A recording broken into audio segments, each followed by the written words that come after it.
ઠાકોર સમાજમાં તમારા પરસોત્તમભાઈના દાખલા દેવા પડે છે એમ? કોળી પુરુષોત્તમભાઈ સોલંકીએ જે એકતા કરી અને સમાજના ઉત્થાનની જે વાત કરે છે એટલા માટે મેં એ દાખલો આપ્યો છે, બીજું કોઈ કારણ નથી. પણ સાચા અર્થમાં બળદેવજી અભ્યુદય કઈ રીતે થશે? વ્યસનોથી દૂર રહેવાની જે વાત કરી છે એટલે વ્યસનો ઓછા થાય. પણ જ્યારે ચૂંટણીઓ આવે છે ને ત્યારે ક્યાંક તકલીફ પડતી હોય છે સમાજની અંદર. પક્ષાપક્ષીથી દૂર રહી અને સમાજની ચિંતા કરવા માટે ભેગા થતા હોય.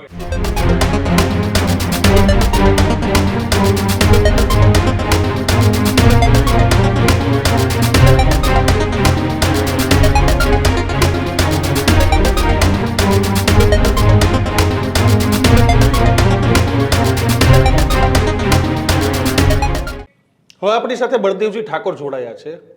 બળદેવજીભાઈ, અભ્યુદય તો કર્યો, પણ તમે છેલ્લા 2 દિવસથી સતત ઠાકોર સમાજના કાર્યક્રમમાં હોય બીજે હોય, તમે સૌરાષ્ટ્રના પરસોત્તમભાઈને યાદ કરો છો.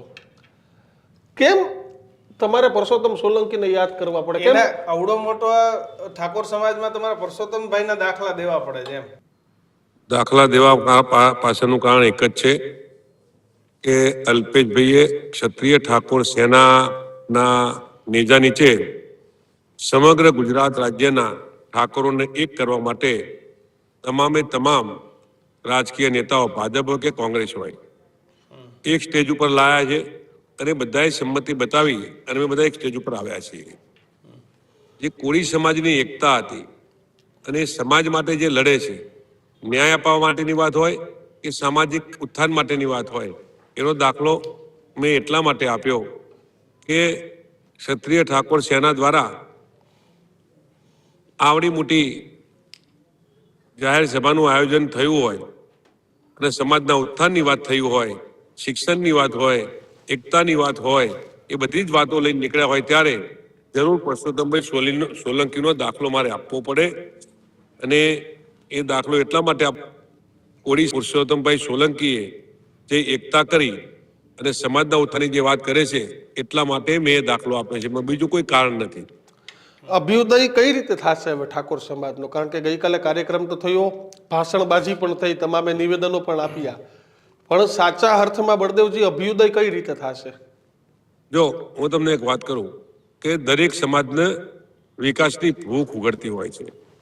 અત્યાર સુધી બધા જ સમાજના લોકો ભેગા થતા હતા, પણ ગુજરાતમાં પ્રથમવાર એવું બન્યું કે પક્ષાપક્ષીથી દૂર રહી અને સમાજની વાત કરવા માટે, સમાજની ચિંતા કરવા માટે, શિક્ષણની ચિંતા કરવા માટે અને એકતાની ચિંતા કરવા માટે અને એક સ્ટેજ ઉપર આવ્યા પછી બધા જ લોકો બધા જ પાર્ટીના લોકોએ જે ચિંતા સમાજની કરી છે એટલે હું ચોક્કસ તમને કહીશ કે સમાજને જે શિક્ષણ તરફ લઈ જવું છે એમાં પ્રગતિ થશે.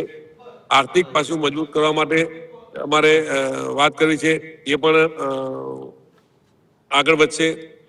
વ્યસનોથી દૂર રહેવાની જે વાત કરી છે એટલે વ્યસનો ઓછા થાય એવા પણ પ્રયત્નો થશે.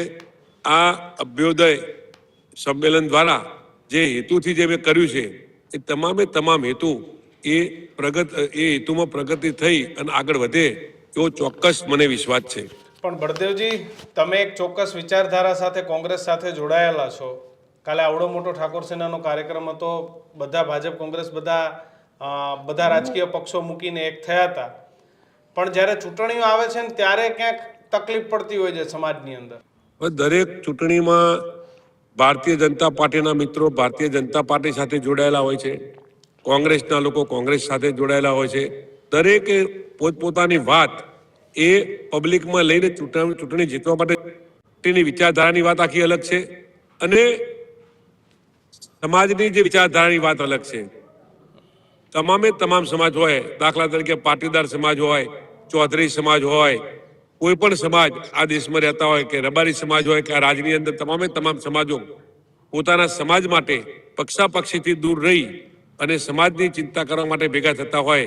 એ જ રીતે પ્રથમવાર અલ્પેશભાઈ દ્વારા, પ્રથમવાર ક્ષત્રિય ઠાકોર સેના દ્વારા જ્યારે બધા ઠાકોરો પક્ષાપક્ષી ભૂલી અને એક થયા છે ત્યારે હું ચોક્કસ મારામાં હું વિશ્વાસ મૂકું છું સમાજમાં કે આ જે હેતુથી મળ્યા છીએ થશે ને શંકા નથી.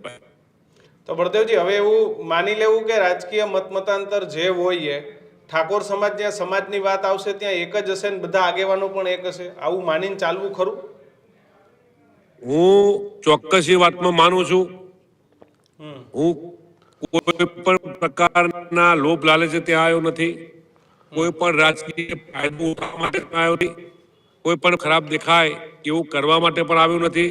એટલું પણ ચોક્કસ કહીશ કે પક્ષાપક્ષીથી દૂર રહી અને સમાજની જ્યારે વાત આવે ત્યારે જે સમાજના આગેવાનો બોલે છે એ પ્રમાણે બધા જ લોકો એક થઈ સમાજનું કામ કરશે.